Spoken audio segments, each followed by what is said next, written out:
নমস্কার, অ্যাস্ট্রোচেক চ্যানেলে আসার জন্য সকলকে অসংখ্য ধন্যবাদ। আজ আমরা আলোচনা করব মিথুন রাশির 2025 সালের এই ফেব্রুয়ারি মাস ঠিক কিরকম আসতে চলেছে, অর্থাৎ গ্রহগত অবস্থান ঠিক কিরকম থাকবে এবং গ্রহগত অবস্থানের উপর ভিত্তি করে আপনাদের শরীর স্বাস্থ্য, শিক্ষা, কর্ম বা কেরিয়ারের জায়গা, এছাড়াও আপনাদের সম্পর্কের জায়গা ঠিক কিরকম থাকবে। এছাড়াও থাকছে আপনাদের জন্য এই পুরো মাসটি জুড়ে শুভ রং এবং শুভ দিনগুলি ঠিক কি কি হতে চলেছে সেই সম্পর্কে আজকের আমাদের এই আলোচনা।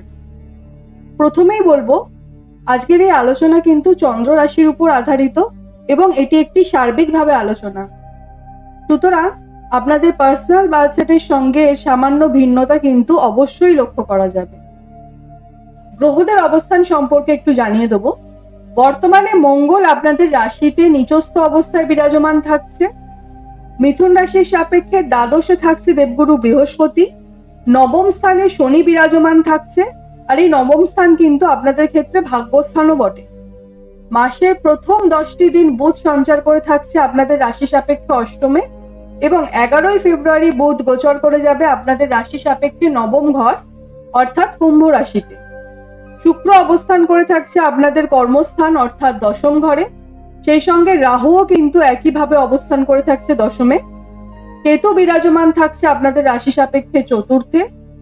মাসের প্রথম 11টি দিন রবি থাকছে আপনাদের রাশি সাপেক্ষে অষ্টমে এবং 12ই ফেব্রুয়ারি রবি সঞ্চার করে যাবে আপনাদের রাশি সাপেক্ষে নবম ঘরে। এবং এই একই সাথে আমরা একটু আগে আলোচনা করলাম নবমে বুধ ও শনিও কিন্তু অবস্থান করে থাকছে। সুতরাং শনি এবং বুধের মধ্যে যে সম্পর্ক তা কিন্তু যথেষ্ট শুভ বা যথেষ্ট মিত্রতার সম্পর্ক, কিন্তু শনির সঙ্গে রবির সম্পর্ক একে অপরের পিতা পুত্র হলেও কিন্তু সম্পর্ক মধুর নয়, বা সেক্ষেত্রে কিন্তু এই যে জোট হবে শনি এবং রবির তা কিন্তু খুব একটা শুভ ফলাফল দেবে না মিথুন রাশির জাতক জাতিকাদের। এই থাকছে মোটামুটি ভাবে মিথুন রাশির সাপেক্ষে ফেব্রুয়ারি মাসে গ্রহের অবস্থান। এবার এর উপর ভিত্তি করেই কিন্তু আমরা সর্বপ্রথম আলোচনা করে নেব আপনাদের শরীর স্বাস্থ্য নিয়ে। শরীর স্বাস্থ্যের ক্ষেত্রে বলবো, মিথুন রাশির জাতক জাতিকাদের বুধ যতদিন আপনাদের অষ্টমে থাকছে, অর্থাৎ মাসের প্রথম 10টি দিন কিন্তু শরীর স্বাস্থ্য নিয়ে সমস্যা খানিকটা বাড়তে লক্ষ্য করা যাবে। বিশেষত যারা বিভিন্নভাবে পেটের সমস্যা বা লিভারের সমস্যা বা নার্ভের সমস্যা বা ইউরিনাল জনিত কোনো সমস্যায় ভুগছেন তাদের ক্ষেত্রে কিন্তু সমস্যা খানিকটা বাড়তে লক্ষ্য করা যাবে। মঙ্গল নিচস্থ থাকার কারণে কিন্তু ছোটখাটো কোনো পথ দুর্ঘটনা বা খানিকটা রক্তপাত বা রক্তক্ষরণের একটা আশঙ্কাও কিন্তু থাকছে। শরীর সম্পর্কে আপনাদের যথেষ্ট যত্নশীল থাকতে হবে এই ফেব্রুয়ারি মাসে। আপনাদের বাবার বা পিতৃতুল্য কোনো মানুষের কিন্তু একটা স্বাস্থ্যহানির আশঙ্কা থাকছে। স্টুডেন্টদের ক্ষেত্রে বলবো, যারা প্রাথমিক শিক্ষার সঙ্গে যুক্ত ছাত্রছাত্রীরা তাদের কিন্তু মনোযোগের খানিকটা অভাব থাকবে, কিন্তু তা সত্ত্বেও এই মাস কিন্তু প্রাথমিক শিক্ষার ক্ষেত্রে যথেষ্ট শুভ। উচ্চশিক্ষার সঙ্গে যারা যুক্ত ছাত্রছাত্রীরা তাদের ক্ষেত্রে বলবো মাসের প্রথম 12টি দিন যথেষ্ট শুভ থাকবে, কিন্তু 12 তারিখের পরবর্তী সময় পড়াশোনার প্রতি খানিকটা অনীহা বা অবহেলা বা খানিকটা অমনোযোগ কিন্তু থাকছে। উচ্চশিক্ষায় বিভিন্ন বাধার সম্মুখীন হতে দেখা যাবে 12 তারিখের পরবর্তী সময়কালে। সুতরাং যারা বিভিন্ন ক্ষেত্রে বিভিন্নভাবে কোনো টেকনিক্যাল ফিল্ডে বা ডাক্তারি ফিল্ডে বা কোনো পিএইচডি বা কোনো রিসার্চ ওরিয়েন্টেড পড়াশোনার মধ্যে যুক্ত রয়েছেন আর আপনারা চাইছেন যে বিদেশে গিয়ে কোনো ভালো ইনস্টিটিউটে ভর্তি হওয়ার জন্য বা অ্যাডমিশন নেওয়ার জন্য, সেক্ষেত্রে কিন্তু মাসের প্রথম 10টি দিনের মধ্যে সেরে ফেলাই আমি বলবো শুভ হবে। ওভারঅল যদি বলা হয় তবে বলবো স্টুডেন্টদের ক্ষেত্রে এই ফেব্রুয়ারি মাসটা কিন্তু খানিকটা মিশ্র ফলাফল থাকতে চলেছে, বিশেষত কিন্তু উচ্চশিক্ষার ক্ষেত্রে। কারণ উচ্চশিক্ষার ক্ষেত্রে যদি বলা যায় মাসের প্রথম 10 থেকে 12টি দিন মোটামুটি ভাবে যথেষ্ট শুভ, কিন্তু 12 তারিখের পরবর্তী সময় কিন্তু খানিকটা প্রবলেম ফেস করতে হতে পারে, বা বিভিন্ন জায়গায় আপনারা যারা কম্পিটিটিভ এক্সামের জন্য ট্রাই করছেন সেখানেও কিন্তু খানিকটা অসফলতা লক্ষ্য করা যেতে পারে। ইনকামের ক্ষেত্রটা বলবো, অর্থভাগ্যের দিক কিন্তু বলা হবে যে আপনাদের ক্ষেত্রে কিন্তু অষ্টম ঘরে রবি ও বুধ একত্রিত হয়ে থাকছে মাসের প্রথম 11টি দিন এবং এই সময় কিন্তু বুধাদিত্য যোগ তৈরি করছে। আর এই দুই গ্রহের মিলিত দৃষ্টি থাকছে আপনাদের সপ্তম ঘর অর্থাৎ আপনাদের অর্থস্থানে। দুই গ্রহের মিলিত সপ্তম দৃষ্টি থাকছে আপনাদের অর্থস্থানে, অর্থাৎ প্রতিকূলতা থাকলেও অর্থের আগমন কিন্তু যথেষ্ট ভালো থাকছে। নতুন নতুন কর্মের উৎসের কিন্তু পথ খুলতে লক্ষ্য করা যাবে। সুতরাং আর্থিক দিক থেকে যদি বলা যায় তবে কিন্তু এই ফেব্রুয়ারি মাসটি যথেষ্ট শুভ।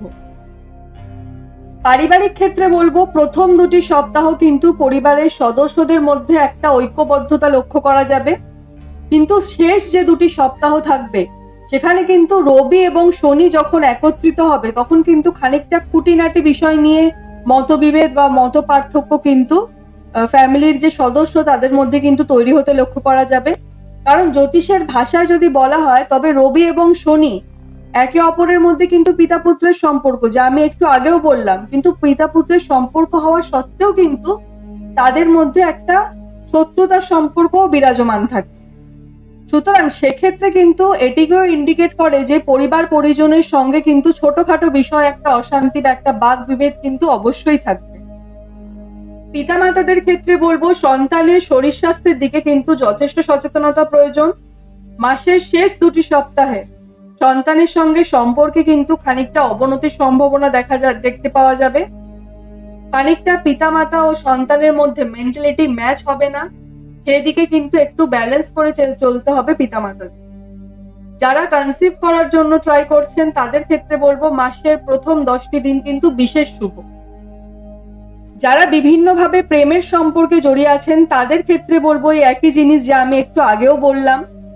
শনি এবং রবি একত্রিত হয়ে যে যোগ তৈরি করছে এবং লগ্নে আপনাদের মঙ্গল থাকার কারণে সম্পর্কে ভাঙন, মিসআন্ডারস্ট্যান্ডিং বা মতবিরোধ বা মত পার্থক্য বা ছোটখাটো কথায় মাথা গরম করে ফেলা এবং খানিকটা কুবাক্যের প্রয়োগে কিন্তু সম্পর্কের অবনতি ঘটতে লক্ষ্য করা যাবে। সুতরাং সম্পর্কটাকে কিন্তু যদি আপনি মিথুন রাশির জাতক জাতিকা হয়ে থাকেন তবে আপনার পার্টনারের সাথে একটু ব্যালেন্স করে চলাটা কিন্তু আপনার ক্ষেত্রে শুভ হবে। যারা অলরেডি দাম্পত্য জীবনের সঙ্গে জড়িত রয়েছেন তাদের ক্ষেত্রে বলবো স্বামী স্ত্রীর মধ্যে সম্পর্ক কিন্তু সেরকম কোনো সমস্যা দেখা যাচ্ছে না, যথেষ্ট ভালো থাকছে সম্পর্ক। কিন্তু হাজবেন্ড ওয়াইফের মধ্যে যে কোনো একজনের একটা স্বাস্থ্যহানির আশঙ্কা কিন্তু অবশ্যই লক্ষ্য করা যাচ্ছে। যারা বিভিন্নভাবে কোনো প্রাইভেট কোম্পানিতে কর্মরত তাদের ক্ষেত্রে বলবো সে আপনি যে কোনো ফিল্ডেই হন না কেন, আপনাদের কর্মস্থান অর্থাৎ দশমে রাহু থাকার কারণে হঠাৎ করে চাকরি চলে যাওয়া বা রাগের মাথায় হয়তো আপনি নিজেই চাকরিতে রিজাইন করে চলে আসবেন, এরকম একটা মানসিকতা কিন্তু আপনার তৈরি হয়ে যাবে। সুতরাং সেক্ষেত্রে কিন্তু একটু সচেতন হতে হবে মিথুন রাশির জাতক জাতিকাদের। আবেগের বশে কিন্তু কোনো ডিসিশন না নেওয়াটাই ভালো হবে। যেই ডিসিশনটাই নেবেন না কেন সেটা যেন আপনার প্রি প্ল্যান হয়ে থাকে এবং রিস্কটা যেন আপনার ক্যালকুলেটেড হয়, সেদিকে কিন্তু একটু খেয়াল রাখতে হবে। তা না হলে কিন্তু চাকরির স্থানে রাহু বসে থাকা বা কর্মস্থানে রাহু বসে থাকা কিন্তু খানিকটা মানুষদের কিন্তু বেকারত্বের দিকে গ্রাস করে ফেলে, সেদিকে কিন্তু একটু সচেতন থাকাটা অত্যন্ত প্রয়োজন। অন্যদিকে মিথুন রাশির সকল জাতক জাতিকার ক্ষেত্রে বলবো মঙ্গল রাশি লগ্নে থাকার কারণে আপনাদের মধ্যে যেমন সেলফ কনফিডেন্স লেভেল যথেষ্ট মাত্রায় বাড়বে, তার সাথে সাথে কিন্তু ওভার কনফিডেন্স হওয়ারও একটা প্রবণতা থাকছে। সুতরাং সেই দিকে কিন্তু আপনাদের মন মানসিকতাটাকে এখন থেকে একটু ব্যালেন্স করে নিতে হবে, যাতে কনফিডেন্সটা যাতে ওভার কনফিডেন্সে পরিণত না হয়। 12 তারিখের পরবর্তীতে ভাগ্যস্থানে রবি ও শনি থাকার কারণে ভাগ্যের সহায়তা কিন্তু আগামী 1 মাস আপনাদের কিন্তু একদমই থাকবে। 12 তারিখ থেকে অর্থাৎ 12ই ফেব্রুয়ারি থেকে আগামী 1 মাস ভাগ্যের সহায়তা কিন্তু আপনারা যে কোনো দিকে একদমই পাবেন না। সুতরাং সেই দিকটাতে কিন্তু আপনাদের খানিকটা সচেতন হওয়া প্রয়োজন। যারা জব চেঞ্জের কথা ভাবছেন তাদের জন্য বলবো 12 তারিখের পরবর্তী সময়কাল কিন্তু মোটেই শুভ নয়। যদি আপনাদের জব চেঞ্জ করতেই হয় তবে চেষ্টা করুন সেটা যেন 12 তারিখের পূর্ববর্তী সময়কালে হয়ে যায়। যারা নতুন জবের জন্য সার্চ করছেন তাদের ক্ষেত্রে বলবো এই একই জিনিস, 12 তারিখের পূর্বে জয়েন করতে পারলে যথেষ্ট শুভ, কিন্তু 12 তারিখের পরে যদি আপনি কোনো নতুন কোম্পানিতে জয়েন করেন সেক্ষেত্রে কিন্তু স্ট্রাগল ফেস করতে হতে পারে আপনাদের। ব্যবসার ক্ষেত্রে জড়িত মানুষদের ক্ষেত্রে বলবো ব্যবসার প্রসারের সঙ্গে সঙ্গে ব্যবসায় অর্থের আগমনের ক্ষেত্র যেমন থাকছে, ব্যবসায় উন্নতি যথেষ্ট শুভ থাকছে এই সময়কালে। শুধু আপনাদের বাক্য বা কমিউনিকেশনের যে জায়গা সেখানে কিন্তু একটু সতর্কতা আপনাদের অবলম্বন করতে হবে, অন্যথায় ক্লায়েন্ট বা মহাজনের সঙ্গে কিন্তু বিবাদ হওয়ার একটা প্রবণতা দেখা যায়। অর্থাৎ এই পুরো ফেব্রুয়ারি মাস জুড়ে মিথুন রাশির মানুষদের স্বাস্থ্যের জায়গায় একটুখানি সচেতন হওয়া প্রয়োজন, নিজেদের বাক্যের জায়গায় একটুখানি সচেতন হওয়া প্রয়োজন, নিজের বাবার শরীর স্বাস্থ্যের খেয়াল রাখাটা প্রয়োজন। আর কি প্রয়োজন, আপনাদের ক্ষেত্রে কনফিডেন্স লেভেলটা যাতে ওভার কনফিডেন্সে না পরিণত হয়, এই জিনিসটা আপনাদের একটু লক্ষ্য রাখতে হবে। তার সাথে সাথে জব চেঞ্জ হওয়ার বা হঠাৎ করে জব চলে যাওয়ার এই জিনিসটাও কিন্তু তৈরি হবে, কারণ রাহু থাকছে আপনাদের কর্মস্থানে। সেক্ষেত্রে কিন্তু রাহু মানেই কিন্তু বেকারত্ব, মানে ভালো চলা জিনিস, ভালো চলা কাজ কিন্তু মানুষ নিজের থেকে ছেড়ে চলে আসে। রাহু যদি কারোর নিজস্ব বার্থ চার্টে অত্যন্ত খারাপ অবস্থায় থাকে, সেই মানুষ মানে বছরের পর বছর কিন্তু আর জব পায় না। এই জিনিসগুলো কিন্তু তৈরি হয়। সুতরাং সেই জায়গাটায় কিন্তু একটু সচেতন থাকতে হবে। এই 5টা জায়গায় যদি আপনারা সচেতন থাকতে পারেন, তবে বলবো আপনাদের ফেব্রুয়ারি মাস কিন্তু মোটামুটি ভাবে 80% ভালো থাকবে। জব চেঞ্জ হওয়াটা আপনাদের হাতে। যদি এই ভিডিওটা আপনি ফেব্রুয়ারি মাসের পূর্বে দেখে ফেলেন, তবে আমি বলবো আপনার হাতে রয়েছে, আপনি কন্ট্রোল করতে পারবেন। নিজের কমিউনিকেশন আপনি কন্ট্রোল করতে পারবেন, নিজের মন মানসিকতা আপনি কন্ট্রোল করতে পারবেন, শরীর স্বাস্থ্যের দিকে যত্ন নিতে পারবেন। কিন্তু শরীর স্বাস্থ্যের যেটুকু মেডিকেল এমার্জেন্সির প্রয়োজন হবে, ওটা তো আপনাকে করতেই হবে, সেক্ষেত্রে কিন্তু কিছু করা যাবে। মোটামুটি এই জায়গাগুলো যদি একটু কন্ট্রোল করে চলা যায়, তবে কিন্তু মিথুন রাশির মানুষদের এই ফেব্রুয়ারি মাস যথেষ্ট ভালো যাবে। কিছু জায়গাতে কিন্তু ভালো উন্নতিও রয়েছে, যেমন আর্থিক দিক থেকে কিন্তু এই পুরো ফেব্রুয়ারি মাসটা মিথুন রাশির মানুষদের অত্যন্ত ভালো যাবে। অর্থের কিন্তু সেরকম কোনো সমস্যা হবে না। কিন্তু চাকরি হঠাৎ করে চলে যাওয়া, এই প্রবণতাটা তখন তৈরি হবে যদি আপনি নিজের মন মানসিকতাকে ব্যালেন্স করতে না পারেন। সেক্ষেত্রে কিন্তু হবে, কারণ আপনাদের রাশি লগ্নে মঙ্গল বসে রয়েছে। আর রাশি লগ্ন মানেই কিন্তু আমরা জানি মনকে যদি গ্রাস করে নেয় মঙ্গল, সেক্ষেত্রে কিন্তু আপনাদের বাক্য বা বাণী মানে কুবাক্যে পরিণত হয়ে যাবে, এবং আপনি নিজের থেকেই কিন্তু কাউকে হুট করে কোনো বাজে কথা বলে ফেললেন, পরক্ষণে আপনি নিজেই কিন্তু সেই বিষয়টাকে নিয়ে যথেষ্ট ইতস্তত বোধের মধ্যে থাকবেন। সেই জায়গাটাতে কিন্তু একটু সতর্কতা হওয়া প্রয়োজন। বাকি আপনাদের জন্য এই পুরো মাসটি জুড়ে যে শুভ রং থাকবে তা হবে নীল এবং সবুজ। এছাড়া ময়ূরপঙ্খী যে কালারটা বা ময়ূরের গায়ের যে রংটা, সেই কালারটাও কিন্তু যথেষ্ট শুভ থাকছে আপনাদের জন্য। আপনাদের জন্য যে শুভ দিনগুলি থাকবে এই ফেব্রুয়ারি মাসে, তা হবে 2 তারিখ, 3 তারিখ, 4 তারিখ, 5 তারিখ, 9 তারিখ, 10 তারিখ, 13 তারিখ, 14 তারিখ, 20 তারিখ, 21 তারিখ, 22 তারিখ, 23 তারিখ এবং 24 তারিখ। আপনারা দৈনন্দিন জীবনে এই রঙের জিনিস যদি ব্যবহার করেন, আশা করছি অনেকটা ভালো ফলাফল পাবেন।